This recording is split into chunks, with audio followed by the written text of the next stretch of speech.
पानी की बूंदें मिलते मिलते दुनिया की कुछ सबसे विशाल नदियों को शक्ल देती हैं।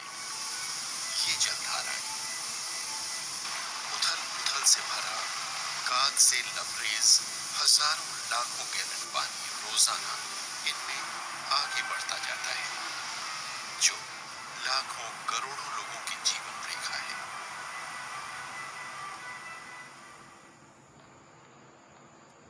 हिमालय पर्वत 2400 किलोमीटर की लंबाई और 5 देशों में फैला है। ये दुनिया की सबसे नाजुक पर्यावरण प्रणालियों में से एक है। हिमालय पर्वत के आंचल में करीब 15,000 ग्लेशियर हैं, यानी मीलों की लंबाई में सुरक्षित ताजा पानी का भंडार। ये ग्लेशियर दुनिया की 3 प्रमुख नदियों को जन्म देते हैं। ये है सिंधु यानी इंडस, गंगा और ब्रह्मपुत्र। ये भारत के 60 करोड़ लोगों की जिंदगी को कायम रखती है।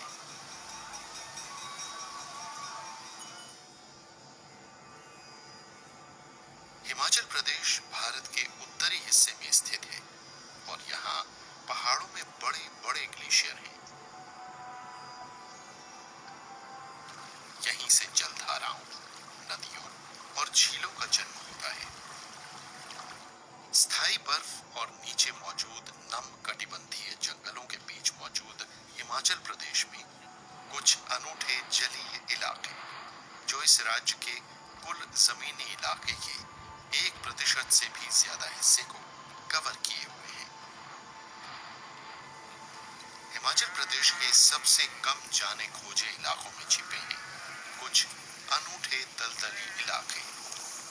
ये हैं हिमाचल प्रदेश की ऊंचाई पर मौजूद झीलें।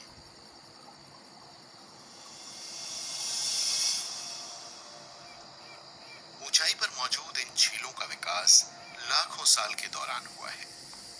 ये प्रकृति के शानदार शाहकार, दुनिया की सबसे अनछुई और जीवंत पर्यावरण प्रणालियों में से हैं। इन प्राकृतिक झीलों में उन ग्लेशियरों और बर्फ से पानी आता है जो यहाँ आसपास मौजूद हैं। ये झीलें ग्लेशियरों से निकले पानी और नदियों और जलधाराओं के बीच एक भंडार की भूमिका निभाती हैं। ये विशाल स्पंज की तरह काम करती हैं। ये पानी को इकट्ठा करती हैं और जमीन के नीचे मौजूद जल भंडारों को पानी से भरपूर बनाए रखती हैं। इस तरह ये हमारी नदियों में पानी की मात्रा को कायम रखने में एक महत्वपूर्ण भूमिका निभाती हैं। लेकिन आज ऐसी कई प्राकृतिक विरासतें गंभीर खतरे में हैं।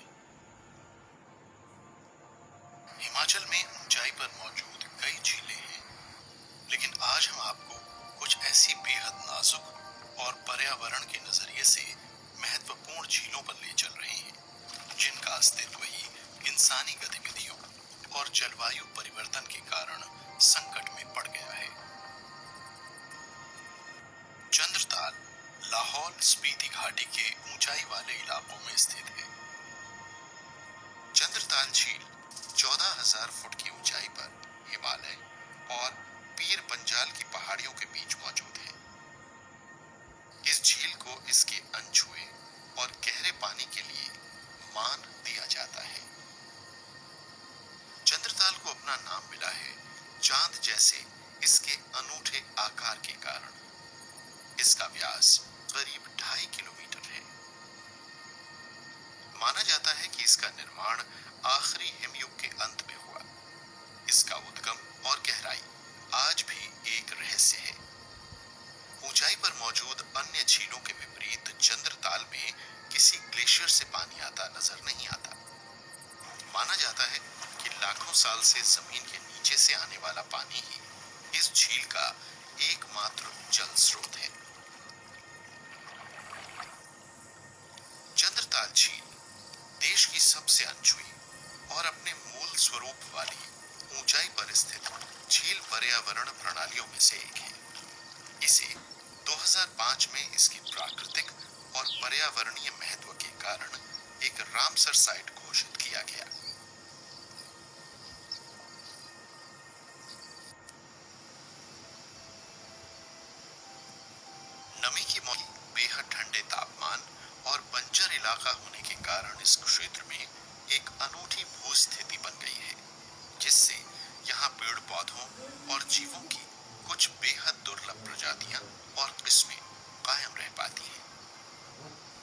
यहाँ की चरम मौसमी स्थितियों के हिसाब से यहाँ की प्रजातियां ढल गई हैं। इनमें बेहद खतरे से घिरी हिमालयन आइबेक्स शामिल है। भेड़ जैसा दमदार जानवर होता है और यहाँ की बेहद तीखी चट्टानों पर रहता है।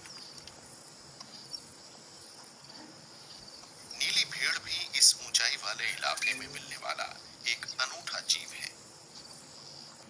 चंद्रताल प्रवासी पक्षियों के लिए भी आराम करने की एक लोकप्रिय जगह है। गर्मियों के अपने गंतव्य लद्दाख और तिब्बत की ओर बढ़ते समय ये यहीं झील के किनारे विश्राम करते हैं। इन पक्षियों के यहाँ आने और गर्मियों के महीनों के दौरान यहाँ तक पहुंच मुमकिन होने के कारण चंद्रताल एक अनूठा पर्यटन गंतव्य है। अभी कुछ साल पहले तक पर्यटक झील के ठीक किनारे तक अपने तंबू लगा सकते थे, लेकिन अनियंत्रित पर्यटन के कारण यहाँ कचरे और प्रदूषण ने भी अपने कदम फैलाए।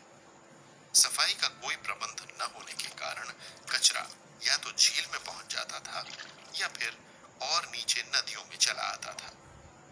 इससे चिंतित होकर हिमाचल प्रदेश वन विभाग ने फौरन कदम उठाया। अब कैंप लगाने वाले सभी पर्यटकों को झील से 2.5 किलोमीटर पीछे ही रुकने की इजाजत दी जाती है। वन विभाग स्थानीय एनजीओ के साथ मिलकर अक्सर सैलानियों और स्थानीय समुदायों को जागरूक बनाने के कार्यक्रम आयोजित करता रहता है।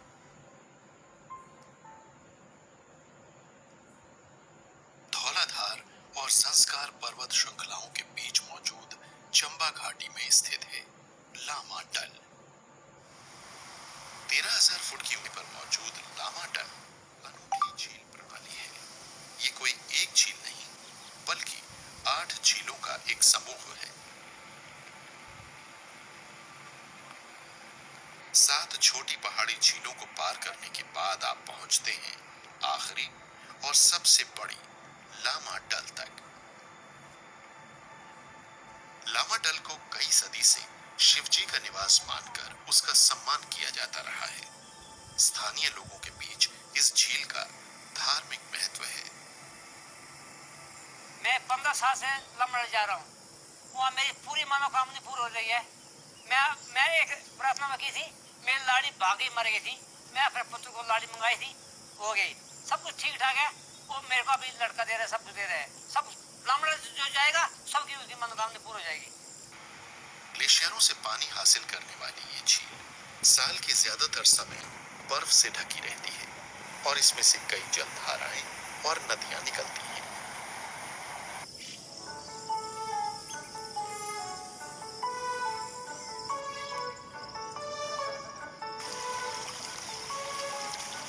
गर्मियों के आते ही झील के आसपास का इलाका जिंदगी की हलचल से भर जाता है।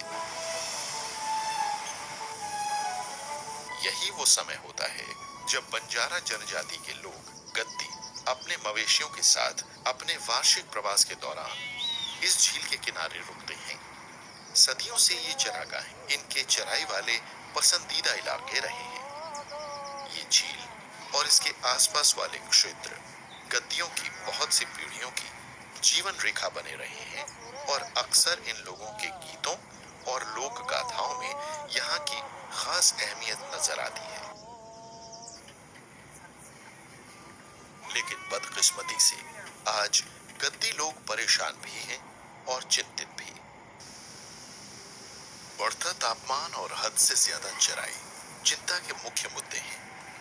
इस पहाड़ी इलाके में मौजूद सीमित वनस्पति एक महत्वपूर्ण भूमिका अदा करती है। ये पहाड़ों की साइडों को थामे रखती है और मिट्टी के कटाव को रोकती है। भेड़ बकरियों की ज्यादा चराई से झीलों की नाजुक पर्यावरण प्रणालियों के लिए खतरा पैदा हो रहा है। ऊंचाई वाली एक और झील पर भी इंसानी हस्तक्षेप कहर बरपा रहा है। हिमाचल प्रदेश के किन्नौर जिले में मौजूद नाको लेक भी अनूठी है। इस बंजर इलाके और पहाड़ी क्षेत्र में ये झील किसी नखलिस्तान से कम नहीं है। 12,000 फुट की ऊंचाई पर ऑक्सीजन दुर्लभ होती है और इस झील को इसके शानदार भूदृश्य और शांत जल राशि के लिए जाना जाता है। चंद्रताल और लामादल जैसी दूर दराज झीलों के विपरीत नाको लेक विलो और पोपलार के पेड़ों से घिरी है। इसके किनारे पर एक छोटा सा गांव है। यहाँ वो किसान रहते हैं जो अपनी रोजी रोटी के लिए इस झील पर निर्भर हैं।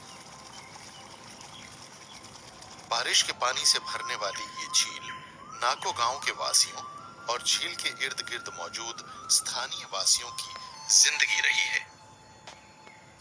ये प्रकृति और इंसान के बीच मौजूद सदियों पुराना सह अस्तित्व दर्शाती है। इस झील में सारा साल पानी की मौजूदगी बनी रहती है, जिससे इस इलाके में कृषि संभव हो पाती है। लेकिन आज ये झील भारी दबाव में है। तेजी से बढ़ती आबादी सदियों पुराने संतुलन को अस्थिर कर रही है। झील के नजदीक होटलों और कैंप साइटों के निर्माण के कारण अतिक्रमण हो रहा है, जो इस दबाव में और वृद्धि कर रहा है। ये बात समझने की जरूरत है कि नाको झील पानी का एक महत्वपूर्ण स्रोत है। अगर इस झील का दम घुट जाएगा और पानी प्रदूषित हो जाएगा, तो स्थानीय समुदाय अपने अस्तित्व और रोजी रोटी का ये एकमात्र स्रोत भी गंवा देंगे। इसी तरह पर्यटन के कारण हिमाचल प्रदेश की सबसे पवित्र झीलों में से एक पर भी बहुत बुरे प्रभाव पड़े हैं। चंबा जिले में स्थित भरमौर से 27 किलोमीटर पूर्व में मौजूद है मणिमहेश झील। ये झील करीब 14,000 फुट की ऊंचाई पर स्थित है और इसका आकार लगभग 2 हेक्टेयर है। हर साल हजारों लोग मणिमहेश झील के दर्शन करने आते हैं। ये भगवान शिव का पवित्र निवास है।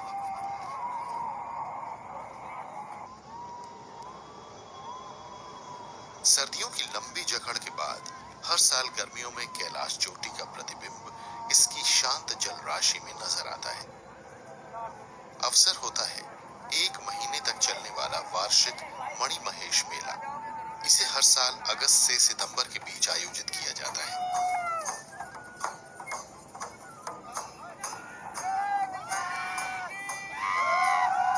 मणिमहेश की यात्रा का फल है जो अपने मानते हैं जिसको, वो है जब कृष्ण भगवान जी का जन्म हुआ, उस समय भोलेनाथ यहाँ तपस्या कर रहे थे, तो सभी देवी देवताओं ने आके, सभी किन्नर गंधर्वों ने आके यहाँ पे स्नान किया और अपने शरीर का जो सूत